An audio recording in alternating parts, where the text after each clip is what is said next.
Pinocchio. Once upon a time, there was a poor old man named Geppetto.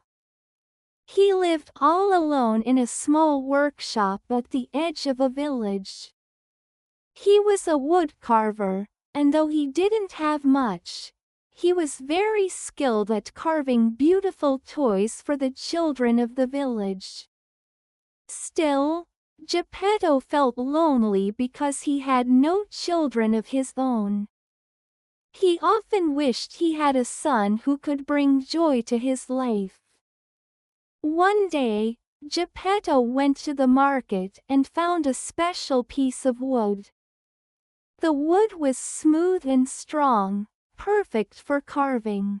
"I will make a puppet," Geppetto said, excitedly. He thought that even though he didn't have a real child, he could make a puppet to keep him company. Geppetto worked for many hours, carving and shaping the wood. As he carved, he imagined his puppet coming to life. When he finished, the puppet looked just like a little boy. Geppetto gave the puppet a smiling face, big eyes, and a pointed nose. "I will name him Pinocchio," Geppetto said proudly. But that night, something magical happened. As Geppetto slept, a kind fairy appeared in his workshop. She waved her wand, and suddenly, Pinocchio began to move. The puppet blinked his eyes, and his wooden mouth smiled. The fairy spoke softly, "Pinocchio, you are alive. You are still a puppet, but if you are brave, kind, and honest, you will become a real boy." The next morning, Geppetto woke up and was shocked to see Pinocchio moving and talking. "Father," the puppet said, "I'm alive." Geppetto was overjoyed and hugged his wooden son. "You are my son now, Pinocchio," Geppetto said with love. "I will teach you to be a good boy." Geppetto decided to send Pinocchio to school so he could learn how to read and write. He sold his coat to buy Pinocchio a book. "Be a good boy, and learn well," Geppetto said. Waving goodbye as Pinocchio set off for school. But on the way to school, Pinocchio met a sly fox and a tricky cat. They told him that school was boring and that he could have more fun with them. "Come with us, Pinocchio. We know a place where you can be happy all day," they said. Pinocchio was tempted. He thought it might be better than going to school, so he followed the fox and the cat. They led him to a puppet show.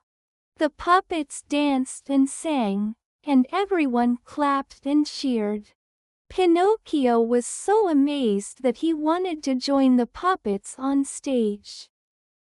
The puppet master saw Pinocchio and said, "What a fine puppet you are. Stay with me, and you can perform every day.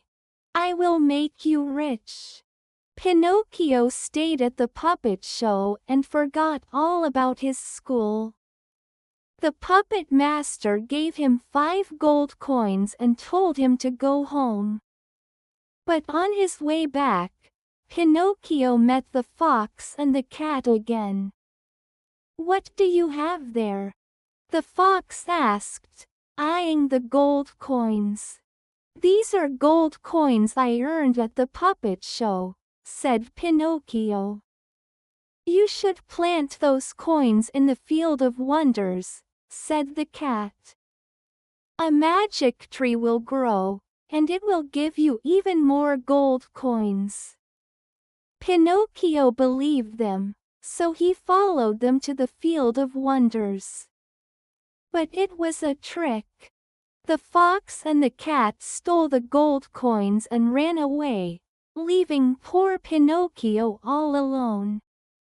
Pinocchio cried, feeling foolish for trusting them. He wished he had listened to Geppetto and gone to school. Just then, the fairy appeared and scolded him. "Pinocchio, you must be honest and good if you want to become a real boy. Every time you lie, your nose will grow longer." Pinocchio promised to be honest and to try his best. He returned to Geppetto, who was very worried. "Where have you been, my son?" Geppetto asked. "I'm sorry, father. I made mistakes, but I'm ready to be a good boy now," Pinocchio said, with his head hung low. The fairy smiled and said, "Pinocchio, I know you want to be a real boy, but you must work hard and prove that you can be kind, brave, and truthful." The next day, Pinocchio tried to go back to school, but he was distracted by some boys who invited him to visit Pleasure Island. "It's a place where you can play all day, eat candy, and never have to work," they said. Even though Pinocchio had learned his lesson, he was still tempted by the idea of fun. He decided to go with the boys, and they took him to Pleasure Island. There, Pinocchio ate too many sweets and played games all day long. But as time passed, something strange began to happen. The boys who stayed on Pleasure Island turned into donkeys. They started growing donkey ears and tails. Pinocchio looked at himself and saw that his own ears and tail were beginning to change too. He was turning into a donkey. Pinocchio realized that he had made another mistake. He quickly ran away from Pleasure Island and headed back home. But when he got there, he found that Geppetto was missing. Pinocchio learned that his father had gone out to sea to search for him, but he had been swallowed by a giant whale. Pinocchio was scared but knew he had to save his father. He built a small boat and sailed out to the sea. After a long journey, he found the whale. Pinocchio and Geppetto were both swallowed by the whale.